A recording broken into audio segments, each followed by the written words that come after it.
Hello നമസ്കാരം. അമരൻ എന്ന ചിത്രത്തിൻ്റെ ഏറ്റവും പ്രധാനപ്പെട്ട OTT അപ്ഡേഷനാണ് ഇന്നൊരു വീഡിയോ ഭാഗത്ത്. വീഡിയോയിൽ മുൻപ് വീഡിയോ ലൈക്ക് ചെയ്യുക, ചാനൽ സബ്സ്ക്രൈബ് ചെയ്യുക. നവംബർ മാസം ഒട്ടേറെ ചിത്രങ്ങൾ OTT റിലീസ് ചെയ്യാൻ പോവുകയാണ്. നമ്മുടെ ചാനൽ പരിശോധിച്ചാൽ നിങ്ങൾക്ക് കാണാൻ വേണ്ടി സാധിക്കുന്നതായിരിക്കും. ശിവകാർത്തികേയൻ, സായി പല്ലവി എന്നൊക്കെ പ്രധാന കഥാപാത്രങ്ങളായ ചിത്രമായിരുന്നു അമരൻ.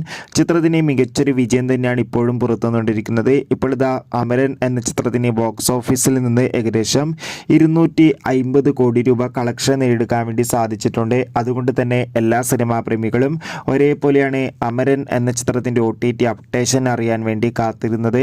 ഫൈനലി ചിത്രത്തിൻ്റെ OTT അവകാശങ്ങളൊക്കെ നെറ്റ്ഫ്ലിക്സ് എന്ന OTT പ്ലാറ്റ്ഫോം സ്വന്തമാക്കിയെന്ന് അറിയാൻ വേണ്ടി സാധിച്ചിരിക്കുകയാണ്. അമരൻ എന്ന ചിത്രം ഡിസംബർ മാസമായിരിക്കും OTT റിലീസ് ചെയ്യുക എന്ന റിപ്പോർട്ടും കൂടി ലഭിച്ചിട്ടുണ്ട്. എന്തായാലും കാത്തിരിക്കാം. കൂടുതൽ അപ്ഡേഷൻ അറിയാൻ വേണ്ടി ചിത്രം കണ്ടവരുടെ അഭിപ്രായം കമൻറ്റ് ചെയ്യാൻ വേണ്ടി ശ്രമിക്കുക. ബൈ.